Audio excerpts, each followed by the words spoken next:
మేడారం జాతర ప్రపంచంలోనే అతిపెద్ద గిరిజన జాతరగా కీర్తి గడించింది. ఇక్కడ వనదేవతలను దర్శించుకునేందుకు భక్తులు ఎక్కడెక్కడి నుంచో తరలి వస్తుంటారు. తెలంగాణ రాష్ట్రం ఏర్పడ్డాక 2014లో మేడారం జాతరను ప్రభుత్వం రాష్ట్ర పండుగగా గుర్తించింది. సమ్మక్క గిరిజనుల ఆరాధ్య దేవత మాత్రమే కాదు, గిరిజనులేతర ఇలవేల్పు కూడా. కోట్లాది మంది భక్తుల చేత వేవేల పూజలందుకుంటోన్న వనదేవత, ధీరత్వమే దైవత్వమైన సజీవ సాక్ష్యం సమ్మక్క. అయితే మేడారానికి ఇంతటి ప్రాశస్త్యం ఎందుకు దక్కింది? ఇక్కడ వనదేవతలుగా కొలిచే సమ్మక్క సారలమ్మ ఎవరు? జంపన్నవాగు ప్రాముఖ్యత ఏమిటి? అసలు ఈ జాతరను ఇంత వైభవంగా ఎందుకు నిర్వహిస్తున్నారు వంటి ఇంట్రెస్టింగ్ ఫ్యాక్ట్స్ గురించి తెలుసుకుందాం. మేడారం సమ్మక్క సారలమ్మ గురించి తెలుసుకోవాలంటే ఓ కథ ప్రాచుర్యంలో ఉంది. పూర్వం కోయదరలు వేట కోసం అడవికి వెళ్ళగా అక్కడ వారికి పెద్ద పులుల కాపలా మధ్య ఓ పసిపాప కనిపించింది. ఆ పాపను కోయదొరలు గూడారానికి తీసుకెళ్లి దాచారు. పాప గూడానికి వచ్చినప్పటి నుంచి అన్నీ శుభాలే జరగటంతో కొండదేవతే ఆ రూపంలో ఉందని నమ్మారు. మాఘశుద్ధ పౌర్ణమి రోజు ఆ పాపకు సమ్మక్క అని నామకరణం చేశారు. సమ్మక్కను ఆ ప్రాంతపు కోయ చక్రవర్తి మేడరాజు పెంచి పెద్ద చేశాడు.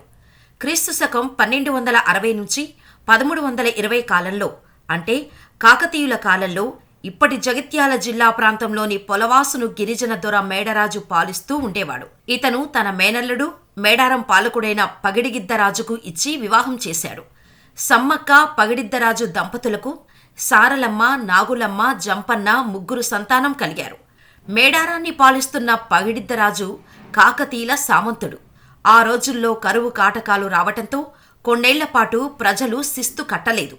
కాకతీయుల సామంతునిగా ఉంటూ శిస్తు కట్టకపోవటం, తన మామ మేడరాజుకు ఆశ్రయం కల్పించటం కోయ గిరిజనుల్లో విప్లవభావాలు నూరిపోసి రాజ్యాధికారాన్ని ధిక్కరిస్తున్నాడనే ఆరోపణలతో కాకతీయ సామ్రాజ్యాధినేత ప్రతాపరుద్రుడు పగిడిద్దరాజుపై యుద్ధం ప్రకటించాడు. ఇది గమనించిన గిరిజనులు ప్రభుత్వంపై తిరగబడేందుకు సిద్ధమయ్యారు. మాఘశుద్ధ పౌర్ణమి రోజున మేడారంపైకి కాకతీయ సేనలు దండెత్తాయి.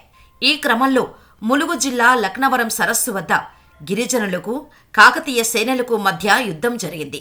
ఈ క్రమంలో సంప్రదాయ ఆయుధాలతో పగిడిద్దరాజు, సారలమ్మ, నాగులమ్మ, జంపన్న, గోవిందరాజులు వీరోచితంగా పోరాటం చేశారు.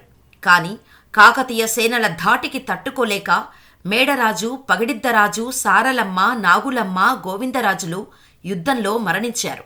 వారి మరణ వార్త విన్న జంపన్న అవమానాన్ని తట్టుకోలేక అక్కడి సంపెంగవాగులోకి దూకి ఆత్మహత్య చేసుకున్నాడు. అప్పటి నుంచి సంపెంగవాగును జంపన్నవాగుగా పిలుస్తున్నారని చరిత్రకారులు చెబుతారు. తన కుటుంబం మరణించిందన్న వార్త విన్న సమ్మక్క యుద్ధరంగానికి వచ్చి కాకతీయ సైనికులపై విరుచుకుపడింది. వీరోచితంగా పోరాటం సాగిస్తుంది. ఆమె వీరత్వం చూసి ప్రతాపరుద్రుడు ఆశ్చర్యపోతాడు. కాని ఓ కాకతీయ సైనికుడు దొంగచాటుగా సమ్మక్కను బల్లెంతో వెన్నుపోటు పొడుస్తాడు. ఆ గాయంతోనే మేడారం గ్రామానికి ఈశాన్యంలో ఉన్న చిలకలగుట్టకు వెళ్లి ఆమె అదృశ్యమైపోయిందని చెబుతారు. ఆ తర్వాత చెట్టు కింద ఓ పుట్ట దగ్గర ఓ కుంకుమ భరిణ కనిపించిందట. ఆ తర్వాత తప్పు తెలుసుకున్న ప్రతాపరుద్రుడు సమ్మక్క భక్తుడిగా మారిపోతాడు. కొంతకాలానికి ప్రతాపరుద్రుడు కోయరాజులు కట్టాల్సిన కప్పాన్ని రద్దు చేసి సమ్మక్క భక్తుడై కానుకలు సమర్పించాడు. 2 ఏళ్లకొకసారి జాతర నిర్వహించాలని ఆదేశాలు జారీ చేశాడు.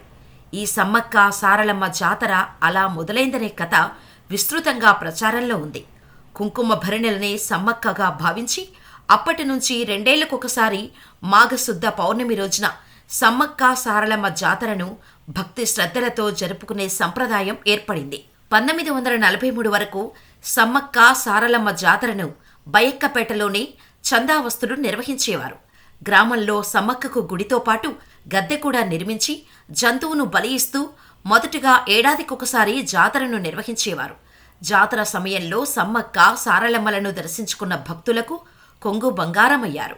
క్రమక్రమంగా అమ్మవార్ల విశిష్టత దేశమంతా తెలియటంతో భక్తుల సంఖ్య వేల నుంచి లక్షల్లోకి చేరడం మొదలైంది. దీంతో బయక్కపేట గ్రామంలో భక్తులకు సౌకర్యాలు కల్పించటం కష్టతరంగా మారింది. జాతరకు వస్తున్న భక్తులకు నీటి సౌకర్యం, వసతి సౌకర్యాలు కల్పించటం చందావస్తులకు సవాలుగా మారింది. వీటితో పాటు జాతర ముగిసిన తర్వాత బయ్యక్కపేట గ్రామంలో విపరీతంగా అంటువ్యాధులు ప్రబలి ప్రాణనష్టం జరిగేది. ఈ సమస్యలను అధిగమించేందుకు చందావసస్థులు జాతరను జంపన్నవాగు సమీపంలోని మేడారం గ్రామానికి తరలించాలని నిర్ణయించారు. మేడారం గ్రామానికి సమీపంలో చిలుకల గుట్టు ఉండటం, నీటి సౌకర్యం పుష్కలంగా ఉండటంతో అక్కడకు జాతరను తరలించారు. 1944 జనవరి 6న శ్రీముఖ నామ సంవత్సరంలో బయ్యక్కపేట నుంచి మేడారానికి జాతరను తరలించారు. ములుగు తహసీల్దార్ సమక్షంలో మేడారంలో జాతర నిర్వహణ గురించి 7 గ్రామాల పెద్దలతో కమిటీగా ఏర్పాటు చేసి మేడారంలో జాతర నిర్వహణ ప్రారంభించారు.